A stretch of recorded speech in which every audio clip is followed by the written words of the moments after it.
आज से 500 साल पुराने कदीम शहर बगदाद का किस्सा है। इस शहर में गरीब मगर ईमानदार नान भाई रहता था। दिन रात तनूर के सामने जलती आग में पसीने से शरबूर होकर मेहनत करता, लोगों को ताज़ा नाने गंदुम, भुना हुआ गोश्त और मछली खिलाता। इसके पास दौलत ना थी मगर दिल का अमीर था।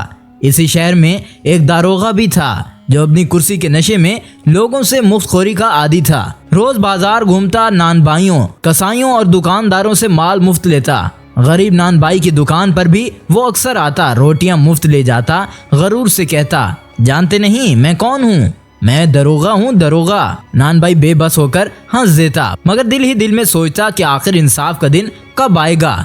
यही है इस किस्से की शुरुआत। एक तरफ ताकतवर मगर लालची दरोगा और दूसरी तरफ एक गरीब मगर साबिर नान भाई। कदीम बगदाद की तंग गलियों में सूरज आहिस्ता आहिस्ता अपने सुर्ख साए फैला रहा था मगर बाजार की रौनक आज भी जिंदा दिल लोगों को जगा देती है। तलवारों की आवाज, मसालों की खुशबू और दूर कहीं से उबलते हुए चूल्हे की आवाज सब मिलकर शहर की सुबह का नगमा बना रहे थे। गली के कोने पर एक छोटी सी दुकान थी, लकड़ी की पुरानी खिड़की और धूप झुलझुलाती हुई छत के नीचे से दुकान के बाहर एक लोहे के अंगूठी में लटकी हुई गंदम के थैले, खुली टोकरी में ताज़ा मछली और एक बड़े लोहे की कढ़ाई में भुना हुआ गोश्त। ये वो मंजर था जिसे देखकर आदमी के कदम रुक जाएं।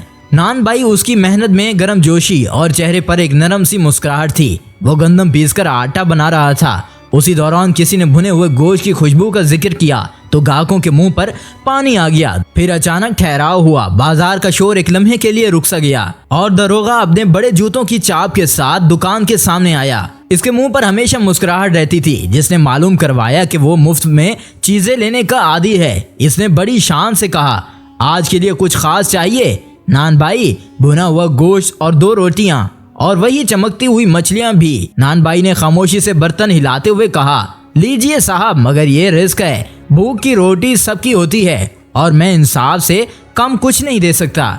दरोगा ने बड़ाई से कहा, इंसाफ इंसाफ वही होता है जो मैं कहूँ। फिर हंसकर दुकान से रोटियां उठा ली और भुना हुआ गोश्त अपने बाजुओं पर लेता हुआ घर की तरफ चल दिया। बाजार के लोग सरगोशी करने लगे।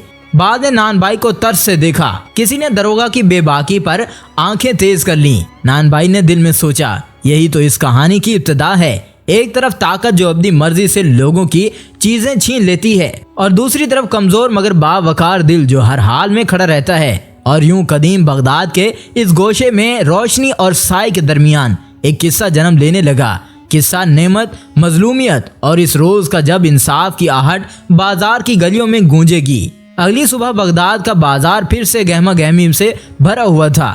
हर तरफ सदा लगाने वालों की आवाजें गूंज रही थी। कोई कह रहा था, ताज़ा मछली दरिया से अभी आई है। कोई मसालों की खुशबू के साथ पुकार रहा था। इसी हुजूम में नान भाई की छोटी सी दुकान भी जगमगा रही थी।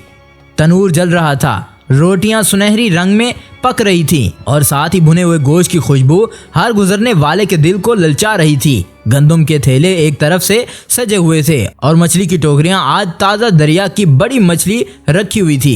नान भाई का ग्राहकों को मुस्कुराते हुए कहना था, आओ भाइयों आओ, खालिस गंदम की रोटी, नरम गोश्त और ताज़ा मछली, जो खाएगा खुश हो जाएगा। लोग आते, खरीदते और दुआएं देते मगर नान भाई के दिल में एक कांटा सा चुभा रहता था। कल का दिन याद आ रहा है जब दरोगा सब कुछ मुफ्त उठा ले गया था। अभी ये सोचें चल रही थी कि अचानक बाजार में शोर हुआ, लोग हटने लगे और दरोगा अपनी चमकती हुई कड़ाक के साथ उसकी दुकान में दाखिल हुआ। दरोगा ने बुलंद आवाज में कहा, नान भाई, आज फिर भुना हुआ गोश्त और 2 रोटियां चाहिए और बड़ी मछली भी निकाल दो। बाजार के लोग सहम गए, सबकी नजरें नान भाई पर थीं। नान भाई ने तनूर से रोटियां निकालते हुए हल्की आवाज में कहा, साहब, कल भी आप सब कुछ ले गए थे बगैर कीमत दिए। मेरे घर के बच्चे भी भूखे हैं, क्या ये इंसाफ है? ये सुनते ही लोगों ने सरगोशी शुरू कर दी। कुछ ने कहा, हाँ हाँ बिल्कुल सही है, गरीब की मेहनत का हक कोई कैसे छीन सकता है। दरोगा का चेहरा गुस्से से लाल हो गया। वो चीख कर बोला, खामोश, मेरी मर्जी है, मैं चाहूँ जो भी करूँ कर सकता हूँ। मैं हाकिम हूँ, कानून भी मेरा है। लेकिन आज माहौल कल जैसा नहीं था। लोगों की आंखों में हल्की सी रोशनी जाग उठी। नान भाई की बेबसी ने सबके दिलों में आग लगा दी थी। नान भाई ने दिल में सोचा, ये दूसरा दिन है, अगर मैं खामोश रहा तो ये जुल्म हमेशा के लिए चलेगा। इसने अपने हाथ साफ किए, आंखों में हौसला भरा। साहब, आज कुछ मुफ्त नहीं मिलेगा, ये मेरा पसीना है, ये मेरी मेहनत है, आपको जो चाहिए इसकी कीमत दीजिए और ये ले लीजिए। बाजार एकदम खामोश हो गया था। लोग हैरत से देख रहे थे कि गरीब नानबाई पहली बार दरोगा के आगे डटकर खड़ा है। बाजार की गलियों में सन्नाटा था। हर आंख नानबाई पर टकी हुई थी, जो पहली बार दरोगा के सामने डटा हुआ था।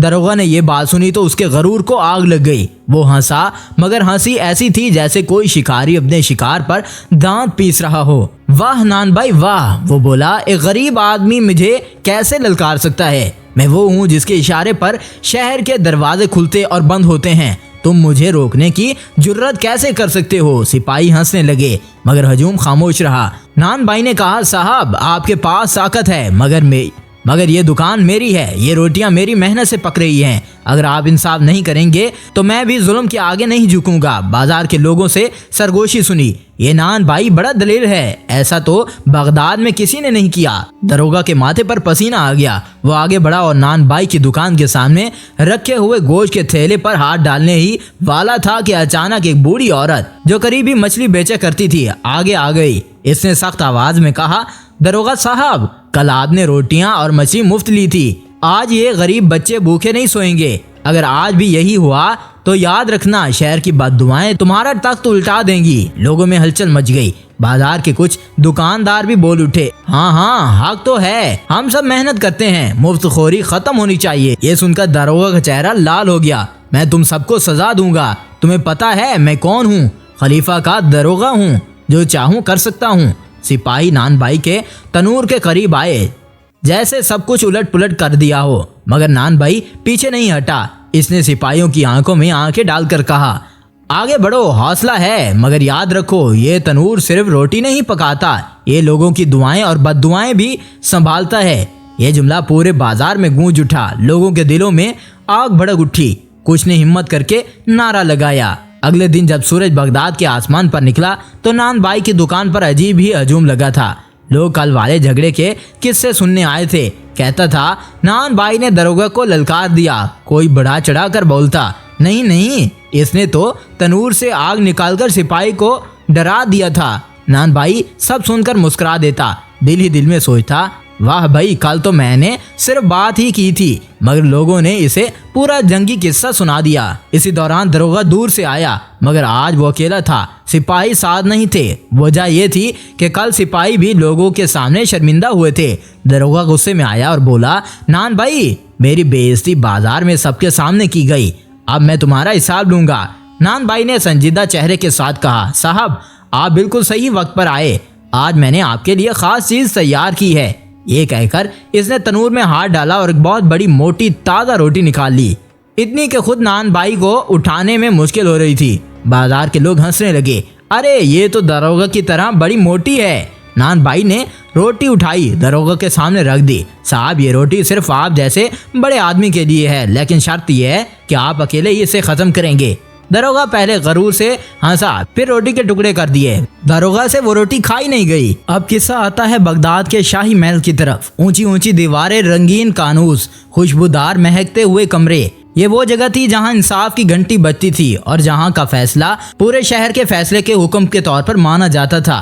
आज दरबार में खलीफा तख्त पर बैठे थे। वज़रा, काजी और दरबारी सब अपने अपनी जगह पर थे।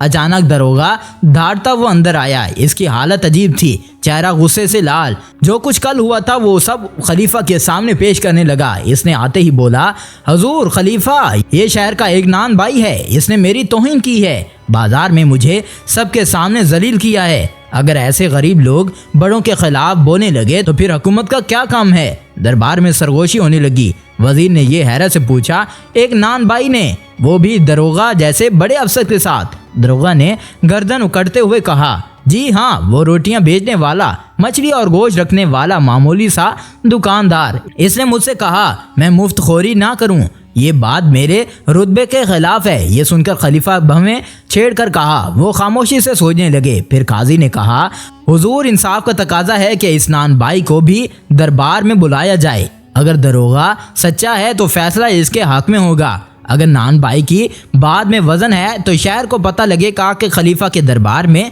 सब बराबर हैं। खलीफा ने सर हिलाया और हुक्म दिया, नान भाई को दरबार में पेश किया जाए। ये खबर बिल्ली की तरह पूरे बाजार में फैल गई। वाह वाह, अब देखना मजा आएगा। गरीब नान भाई और मगरूर दरोगा आमने सामने होंगे। नान भाई को जब इतला मिली तो इसके दिल में भी खौफ आया और हौसला भी। वो अपने तनूर को देखकर बोला, ऐ तनूर, कल तक मैं सिर्फ मेहनत और रोजी कर रहा था, मगर आज मुझे इंसाफ के लिए लड़ना होगा। नान भाई सादा कपड़ों में हाथ पर आटे के निशान दिए दरबार की तरफ रवाना हुआ। खलीफा के दरबार में गहरी खामोशी छाई हुई थी। हर तरफ वज़रा और कादी बैठे थे। दरोगा आगे बढ़ा और बुलंद आवाज में बोला, हुजूर, यही वो नान भाई है, ये मामूली सा आदमी। दरोगा, रोटियां ना लो, ये तो मेरी तौहीन नहीं। बाजार के लोग जो दरबार के बाहर खड़े थे सरगोशी करने लगे। नान भाई पुरसकून अंदाज में आगे बढ़ा और अदब से सलाम किया।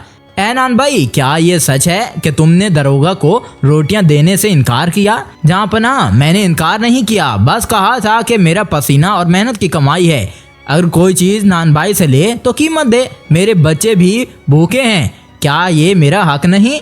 दरबार में सरगोशियां होने लगी। ये बात गलत है दरोगा साहब, क्या आपने कीमत नहीं दी थी? दरोगा ने उखड़ते हुए कहा, हाँ, मैं लेता हूँ, क्योंकि मेरा रुतबा बड़ा है। अगर मैं कीमत दूं तो मेरी शान कम हो जाएगी। दरोगा ये सुनकर पूरे दरबार में हलचल मच गई। खलीफा ने सख्त आवाज में कहा, दरोगा, शान और गरूर की वजह से अगर गरीब भूखा सोए तो ये इंसाफ नहीं, जुल्म है। अब नान भाई ने कहा, जा पनाह, हम गरीब हैं मगर इज्जत रखते हैं। बाजार के लोग जो बाहर खड़े थे जोर जोर से बोलने लगे, हाँ, हक चाहिए, इंसाफ चाहिए। खलीफा हाथ उठाकर सबको खामोश किया, फिर गहरी नजर से दरोगा की तरफ देखा। दरोगा, तुम्हारा गरूर अंधा कर चुका है, आज से तुम्हें सजा मिलेगी। और नान भाई को इज्जत दी, क्योंकि मेहनत करने वाला असल में शहर का सतून है, मुफ्त खोर नहीं। यूं बगदाद की गलियों में ये किस्सा मशहूर हुआ कि एक वक्त का मगरूर दरोगा नान भाई के तनूर के सामने झुक गया। लोग कहा करते थे, ताकत का गरूर टूट सकता है मगर मेहनत और इंसाफ हमेशा जिंदा रहते हैं। और नान भाई अपनी छोटी सी दुकान पर भुना हुआ गोश्त, ताज़ा मछली और सुनहरी रोटियां बेचता रहा। अब सिर्फ खरीदार ही नहीं बल्कि इज्जत और दुआएं भी उसकी झोली में भरने लगी। इस किस्से से हमें यह सीखना को मिलता है कि ताकत और ओहदा हमेशा के लिए नहीं होते, मगर मेहनत और दयानत कभी जाया नहीं होती। गरूर इंसान को अंधा कर देता है, लेकिन आजिज़ी और इंसाफ इंसान को इज्जत देते हैं। और यूं नान भाई और मुफ्तखोर दरोगा का किस्सा खत्म हुआ, मगर इसका पैगाम आज भी जिंदा है। तो आपको ये कहानी कैसी लगी? अगर अच्छी लगे तो चैनल को सब्सक्राइब कीजिए। अगली वीडियो तक इंतज़ार कीजिए। शुक्रिया।